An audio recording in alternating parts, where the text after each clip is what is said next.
आज हम रसायन विज्ञान में एमीन चैप्टर देखेंगे। इसमें दिया है निम्नलिखित तरीकों प्राथमिक द्वितीयक तृतीयक अमीनों में वर्गीकृत कीजिए तथा इनकी आईपीएसी नाम लिखिए। जैसा हम देख रहे हैं पहले वाले में हमारा CH3 का होल ट्वाइस CHNH2 है। इसका रासायनिक नाम क्या होगा? तो इसका रासायनिक नाम होगा 1-मेथिल एमीन या 1 डिग्री एमीन कह सकते हैं।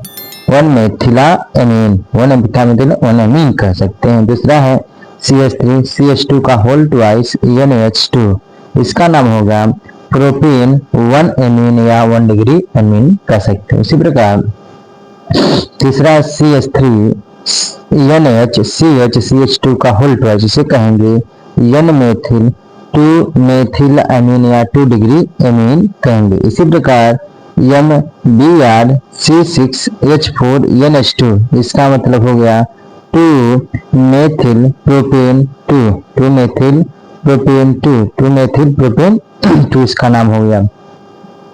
इसी प्रकार इसका नाम होगा C6NHCH3, इसका होगा N-मेथिला बेंजामाइन या नाम होगा N-मेथिलीन 2 एमीन। इसी प्रकार CH2 का होल ट्वाइस NCH3, इसका नाम हो जाएगा N-मेथिलामीन या 3 डिग्री एमीन। इसी प्रकार लास्ट वाला होगा MBr C6H4 NH2, क्या कहेंगे 3 ब्रोमोबेंजीन या 3 ब्रोमोलीन या 1 डिग्री एमीन इसको कह सकते हैं। क्लियर है? इसी प्रकार नेक्स्ट हमारा क्वेश्चन है निम्नलिखित युग्मकों के युग्म विभेद कीजिए। बताना है मेथिल एमीन या डाइमेथिल एमीन में क्या डिफरेंस है। मेथिल एमीन या डाइमेथिल एमीन में क्या डिफरेंस है, तो इसका जानेंगे। पहला का प्रश्न आंसर है मेथिल एमीन का कह रहा है मेथिल एमीन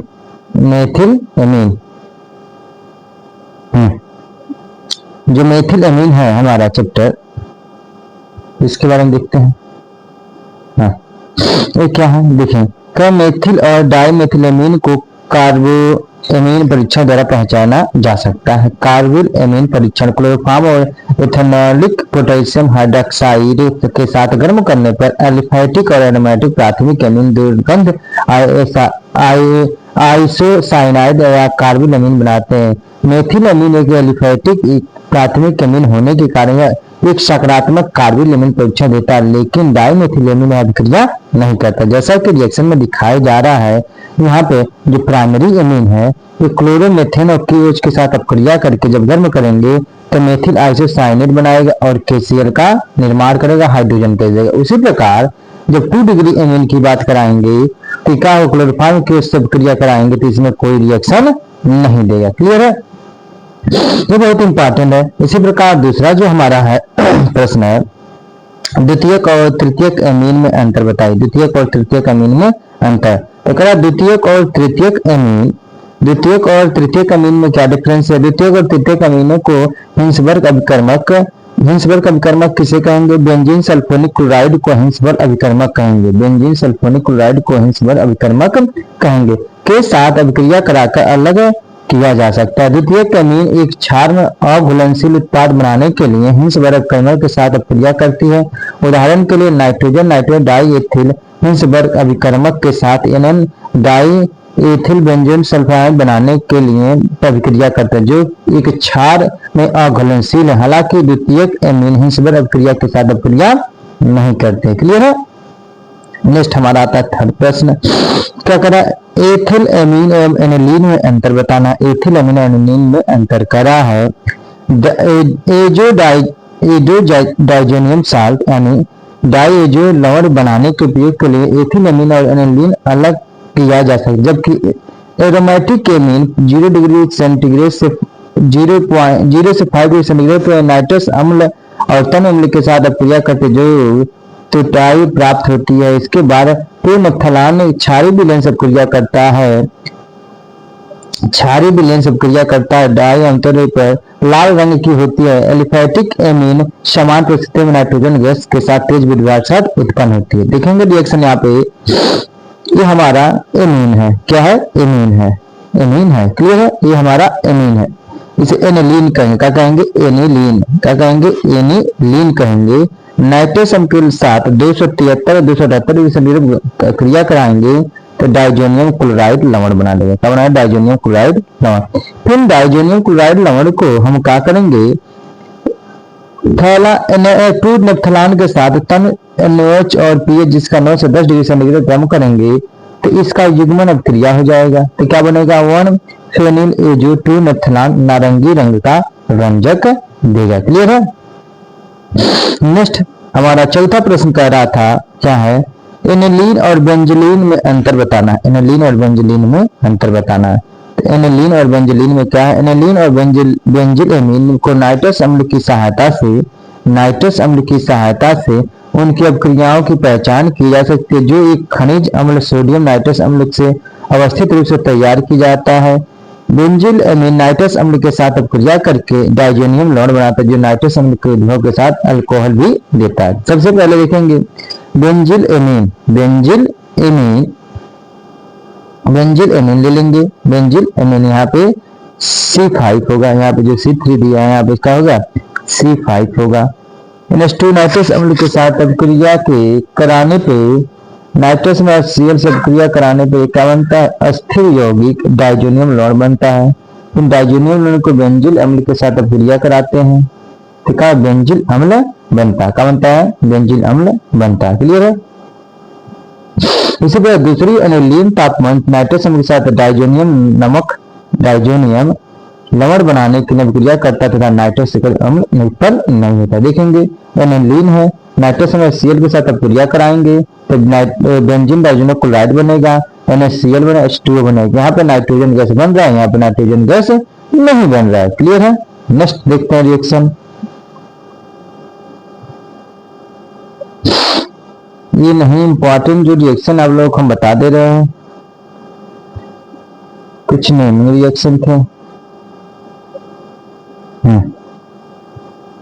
कैसे परिवर्तित करेंगे? हमारा है पांचवा, कैसे परिवर्तित करेंगे? ये एग्जाम में बहुत इंपॉर्टेंट है।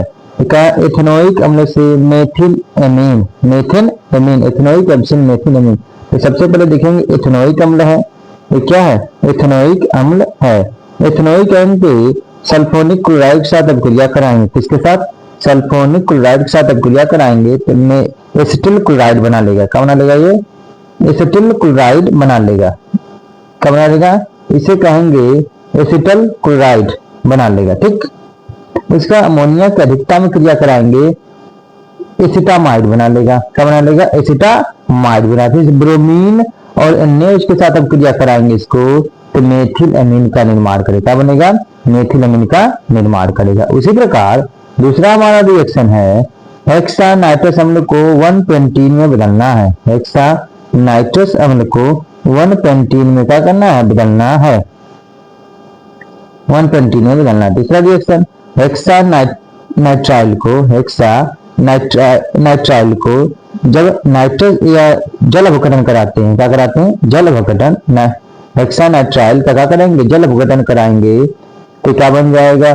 पेंटेनोइक अम्ल बन जाएगा। फिर सल्फोनिक क्लोराइड के साथ क्रिया कराएंगे तो Pentonic hexa carbon hexa chloride बना लेगा। है ना? हेक्सा क्लोराइड बना लेगा ये। फिर अमोनिया का अधिकतम में क्रिया कराएंगे तो C6H11CONH2 पेंटाएसिटा एमीन बना लेगा। इसी प्रकार ब्रोमीन और क्लोज के साथ अब क्रिया कराएंगे तो 1-एमिनोपेंटीन बना लेगा। क्या बना लेगा? 1-एमिनोपेंटीन बना लेगा। इसी क्रिया दूसरा है मेथेनॉल से एथेनोइक अम्ल बनाना। मेथेनॉल को क्या करेंगे? फास्फोरस पेंटाक्लोराइड के साथ क्रिया कराएंगे तो मेथिल क्लोराइड बना लेगा। फिर एथेनोइक अम्ल और सोडियम नाइट्राइल के साथ क्रिया कराएंगे तो मेथिल साइनाइड बना लेगा। क्या बना लेगा? Methyl cyanide. से कहते हैं मेथिल साइनाइड। क्या कहेंगे? मेथिल। फिर इसका जल अपघटन कराएंगे तो एथेनोइक अम्ल का निर्माण होगा। किसका निर्माण होगा? एथेनोइक अम्ल का निर्माण होगा। इसी प्रकार एनिलीन का एथिल एमीन यानी एथिल एमीन ले लेंगे। एथिल एमीन से हमको बनाना कौन सी? मेथिल एमीन, यानी उल्टा कर देना है। मेथेन से एमीन बनाना तो अब मेथेन से एमीन बनाना, मेथिल बनाना है। यानी 2 कार्बन से 1 कार्बन, 2 कार्बन से 2 कार्बन। फिर इसका सोडियम नाइट्राइड और सीएल के साथ क्रिया कराएंगे तो क्या बनेगा, ये जो लवण बन जाएगा, मेथिल ये जो लवण बन गया, उसके इसका जल से क्रिया कराएंगे तो क्या बन जाएगा, एल्कोहल बन जाएगा। एल्कोहल का जो हम ऑक्सीडेशन कराएंगे तो क्या बन गया, एसिटिक अम्ल बनेगा। फिर इसका अमोनिया का अधिक जब क्रिया कराएंगे तो एसिटामाइड बनेगा। फिर ब्रोमीन और अन्य क्रिया कराएंगे तो मेथिल एमीन का निर्माण होगा। क्लियर है। इसी प्रकार पांचवा देखेंगे, एथेनोइक अम्ल से प्रोपेनोइक अम्ल बनाना। एथेनोइक अम्ल से प्रोपेनोइक अम्ल बनाना। सबसे पहले एथेनोइक अम्ल को लिथियम एल्युमिनियम हाइड्राइड की उपस्थिति में ईथर के साथ इसका जल उत्पादन कराते हैं, क्या बनता है, अल्कोहल बनता है। फिर अल्कोहल को फास्फोरस पेंटाक्लोराइड के साथ क्रिया कराएंगे तो एथिल क्लोराइड बनेगा। क्या बनेगा, एथिल क्लोराइड। फिर एथिल क्लोराइड को एथेनोइक सोडियम साइनाइड के साथ क्रिया कराएंगे तो मेथिल साइनाइड बनता है। फिर इसका जल विघटन करा देते हैं। किसका जल विघटन कराते हैं तो क्या बनता है, प्रोपेनोइक अम्ल का निर्माण होता है। किसका, प्रोपेनोइक अम्ल का निर्माण होता है। उसी प्रकार लास्ट है, मेथिल एमीन से एथेन एमीन बनाना है। तो सबसे पहले मेथिल एमीन ले लेंगे, इसको सोडियम नाइट्राइड और सीएल के साथ क्रिया कराएंगे तो बेंजीन डाइजोनियम क्लोराइड बनेगा। इसको H2 इसका जल विघटन कराएंगे तो अल्कोहल बन गया। तो अल्कोहल को फास्फोरस पेंटाक्लोराइड के साथ क्रिया कराएंगे तो मेथिल क्लोराइड। फिर मेथिल क्लोराइड को सोडियम साइनाइड के साथ क्रिया करते हैं मेथिल साइनाइड। फिर मेथिल साइनाइड का हाइड्रोजन निकल उत्प्रेरक की उपस्थिति में या सोडियम या अल्कोहल की उपस्थिति में क्रिया कराएंगे तो एथिल एमीन का निर्माण होता है। किसका निर्माण होता है, एथिल एमीन का निर्माण होता है। क्लियर है। नेक्स्ट वीडियो देखते हैं।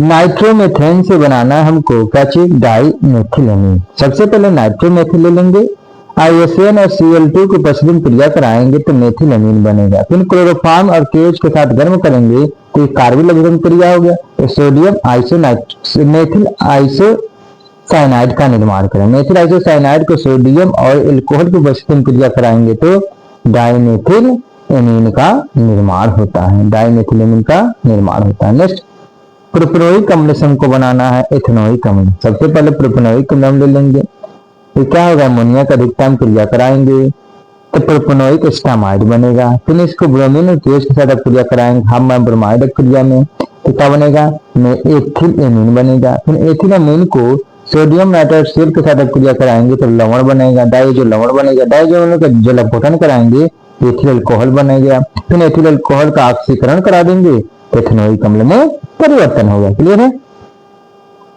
तब तक ये रहा वीडियो। अब कल इसके बाद हम कल और वीडियो बनाएंगे। लेकिन धन्यवाद मेरे दोस्त।